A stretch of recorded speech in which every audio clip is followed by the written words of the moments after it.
নমস্কাৰ, এই মুহূৰ্তত আহি পৰিছে অসম বাকী ৰাজ্যখনে কেইবাটাও গুৰুত্বপূৰ্ণ খবৰ। অসমৰ লাখ লাখ ধনী দুখীয়া পৰিয়ালৰ বাবে এটা ডাঙৰ খবৰ। তাত অহা 10 তাৰিখে অৰুণোদয় 3.0 জৰিয়তে মহিলাসকলৰ বেংকত সোমাব 3,000 টকা।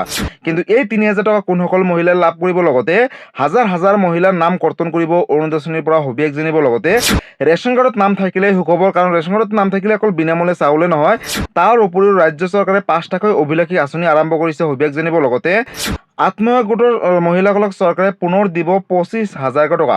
কিন্তু এই টকা কোনসকল মহিলাই লাভ কৰিব, সবিশেষ জানিব এইটো ভিডিঅ'ৰ মাধ্যমত। গতিকে ভিডিঅ'টো সম্পূৰ্ণ চেষ্টা কৰা, ভালদৰে বুজি লওক। তবলক ভিডিঅ'টো আৰম্ভ কৰোঁ।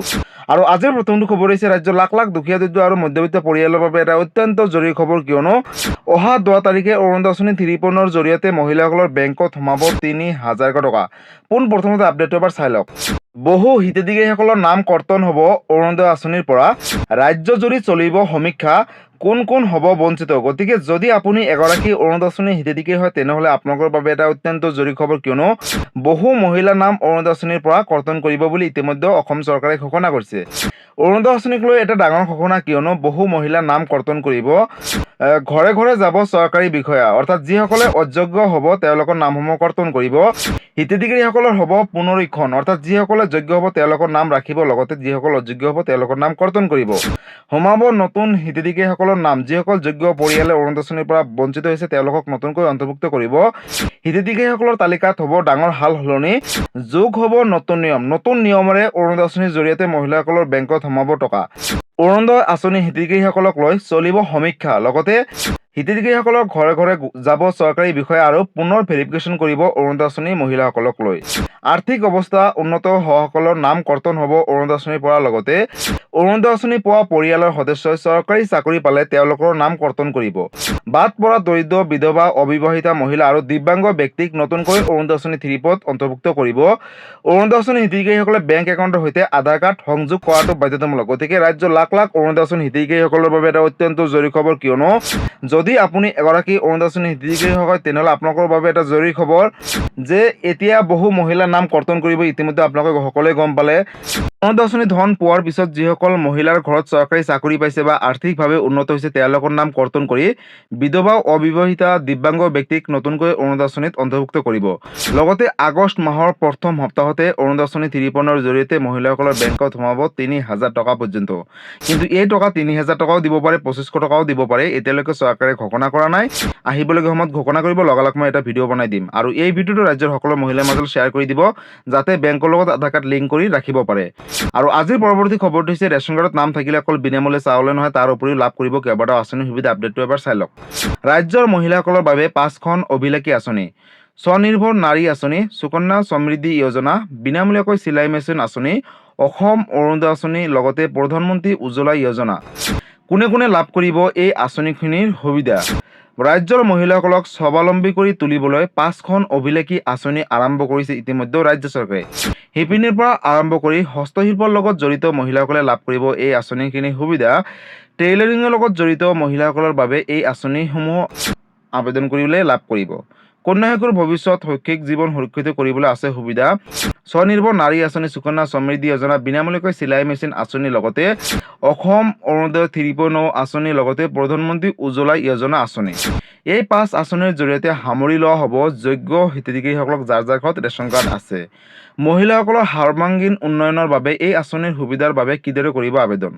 হস্ততাঁত শিল্পীৰে জড়িত মহিলাসকলে লাভ কৰিব স্বনিৰ্ভৰ নাৰী আঁচনিৰ সুবিধা।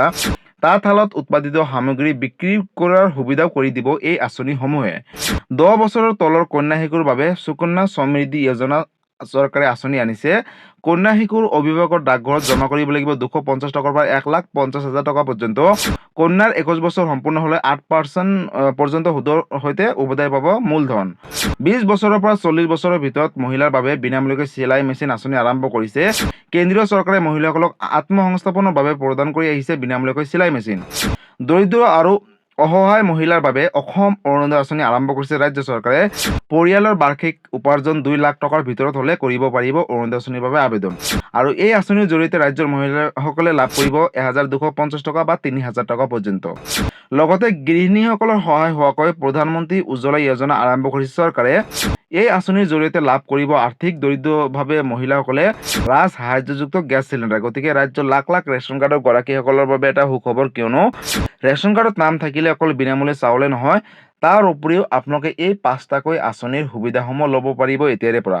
গতিকে যদি আপোনাৰ ঘৰত ৰেচন কাৰ্ড আছে তেনেহ'লে অতি শীঘ্ৰেই এই আঁচনিখিনিৰ বাবে আবেদন কৰক আৰু ইয়াৰ লাভালাভসমূহ লৈ লওক। লগতে এই ভিডিঅ'টো ৰাজ্যৰ সকলো ব্যক্তি, সকলো মহিলাসকলৰ মাজলৈ শ্বেয়াৰ কৰি দিব, যাতে সকলোৱে গম পায় এই আপডেটখিনিৰ কথা। আৰু আজিৰ পৰৱৰ্তী খবৰটো হৈছে ৰাজ্যবাসীৰ বাবে আন এটা ডাঙৰ খবৰ, কিয়নো ৰেচন কাৰ্ডত লৈ এটা ডাঙৰ আপডেট আহিছে। আপডেটটো এবাৰ চাই লওক। 1 তাৰিখৰ পৰা 10 জুলাইলৈকে অন্য হোৱা দিন 9টা নতুন নিয়মেৰে সংগ্ৰহ কৰক বিনামূলীয়াকৈ ৰেচন। এই কাম নকৰিলে নাপাব ৰেচন। ৰেচন কাৰ্ডৰ হিতাধিকাৰীসকলৰ বাবে এটা ডাঙৰ জৰুৰী খবৰ, কিয়নো চৰকাৰে এটা ডাঙৰ সিদ্ধান্ত গ্ৰহণ কৰিছে যে নতুন নিয়মেৰে সংগ্ৰহ কৰিব লাগিব ৰেচন কাৰ্ডৰ জৰিয়তে বিনামূলীয়াকৈ চাউল। ৰেচন সংগ্ৰহৰ সময়ত মানি চলিব লাগিব এইসমূহ নতুন নিয়ম, অন্যথা ৰেচন লাভৰ পৰা বঞ্চিত হ'ব হিতাধিকাৰীসকলে বুলি ইতিমধ্যে ঘোষণা কৰিছে চৰকাৰে। লগতে 1 নম্বৰত EKYC সম্পূৰ্ণ নকৰা গ্ৰাহকসকলে নাপাব ৰেচন কাৰ্ডৰ জৰিয়তে বিনামূলীয়া চাউল। 2 নম্বৰত আধাৰ কাৰ্ডৰ সৈতে ৰেচন কাৰ্ডত লিংক কৰিব লাগিব মোবাইল নম্বৰ। পূৰ্বৰ দৰে নহ'ব, এতিয়া বহু সাল সলনি কৰিছে। 3 নম্বৰত ৰেচন আনিবলৈ যাওঁতে লগত নিব লাগিব লিংক থকা মোবাইল নম্বৰটো। 4 নম্বৰত ৰেচন সংগ্ৰহৰ সময়ত ফিংগাৰপ্ৰিণ্ট দিয়াটো এতিয়াৰে পৰা বাধ্যতামূলক কৰিছে চৰকাৰে।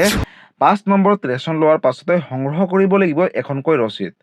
লগতে 6 নম্বৰত ই-পষ্ট মেচিনত সৃষ্টি হ'ব এখন ৰচিদ আৰু সেই ৰচিদখন হিতাধিকাৰীসকলে লোৱাটো বাধ্যতামূলক। 7 নম্বৰত ই-পষ্ট মেচিনত হিতাধিকাৰীসকলৰ মোবাইল নম্বৰ অন্তৰ্ভুক্ত অথবা নিশ্চিত কৰিব লাগিব। আৰু 8 নম্বৰত একেলগে একাধিক ৰেচন কাৰ্ডত পঞ্জীয়ন নহ'ব একেটা মোবাইল নম্বৰ। 9 নম্বৰত SMS-ৰ জৰিয়তে মোবাইল নম্বৰলৈ প্ৰেৰণ কৰিব এটাকৈ OTP। লগতে সুলভ মূল্যৰ দোকানীয়েও মানিব লাগিব বহুকেইটা গুৰুত্বপূৰ্ণ নিয়ম এতিয়াৰে পৰা, কাৰণ ৰাজ্য চৰকাৰে ডাঙৰ ঘোষণা কৰিছে যে গ্ৰাহকৰ সৈতে অনিয়ম কৰিলে সুলভ মূল্যৰ দোকানী পৰিব বিপদত। গতিকে ৰাজ্যৰ লাখ লাখ কোটি কোটি ৰেচন কাৰ্ডৰ গৰাকীসকলৰ বাবে এটা অত্যন্ত জৰুৰী খবৰ, কিয়নো যদি ৰেচন কাৰ্ডৰ দোকানীয়ে যদি কিবা খেলি মেলি কৰে তেনেহ'লে আপোনালোকে অভিযোগ দিব পাৰিব। লগতে বন্ধুসকল, আপোনালোকে 10 তাৰিখৰ ভিতৰত বিনামূলীয়াকৈ চাউল সংগ্ৰহ কৰাৰ অন্তিম দিন। লগতে আগষ্ট মাহৰ পৰা ৰেচন কাৰ্ডৰ জৰিয়তে বিনামূলীয়াকৈ চাউলৰ লগতে অতি কম মূল্যতে লাভ কৰিব দাইল, চেনি, নিমখ, মিঠাতেল আৰু আধা কেজিকৈ চাহপাত বুলি ইতিমধ্যে ঘোষণা কৰিছে মুখ্যমন্ত্ৰী ডক্টৰ হিমন্ত বিশ্ব শৰ্মাই। গতিকে ৰাজ্যবাসীৰ বাবে এইটো এটা ডাঙৰ আপডেট আছিলে। এই ভিডিঅ'টো সকলোৰে মাজলৈ শ্বেয়াৰ কৰি দিব। আৰু আজিৰ পৰৱৰ্তী খবৰটো হৈছে আত্মসহায়ক গোটৰ মহিলাসকলক লৈ। অৰ্থাৎ বন্ধুসকল, ইতিমধ্যে আপোনালোকে সকলোৱে জানে যে আত্মসহায়ক গোটৰ মহিলাসকলক ইতিমধ্যে এককালীন 10,000 টকা অসম চৰকাৰে প্ৰেৰণ কৰিছিলে।